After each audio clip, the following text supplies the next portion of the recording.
8 वर्षांनंतर आई वडिलांची मुलाशी भेट, भाऊक दृश्याने पोलीस अधिकाऱ्यांचेही डोळे पाणावले।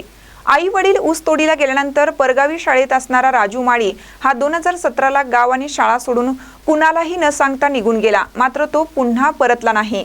अनेक ठिकाणी शोध घेतला पण मिळून आला नाही। आता तो हयात असेल किंवा नाही अशा स्थितीत असताना बीड पोलिसांनी बेपत्ता राजू याची आणि त्याच्या आई वडिलांची भेट घालून दिली आहे। या दरम्यान अक्षरशः आई वडील राजू ढसाढसा रडत होते आणि ते भावुक दृश्य पाहून PSI पल्लवी जाधव यांच्याही डोळ्यात पाणी आले। याविषयी मिळालेल्या माहितीवरून बीडच्या वडवणी तालुक्यात असणाऱ्या खळवट लिंबगाव येथील काकासाहेब माळी हे एक ऊसतोड कामगार आहेत।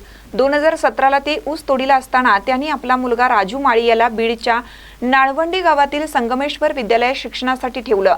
या दरम्यान तो नाळवंडी गावातील शिक्षक ज्ञानेश्वर राऊत यांच्या घरी राहत होता। मात्र अचानक आई वडील कर्नाटक येथे ऊस तोडीवर असताना आणि शिक्षक घरी नसताना तो 2017 ला कुणालाही न सांगता निघून गेला।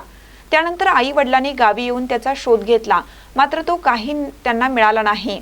त्यानंतर 2023 मध्ये त्यांनी पिंपळनेर पोलीस ठाण्यात तक्रार दिली, मात्र तरीही त्याचा शोध लागला नाही।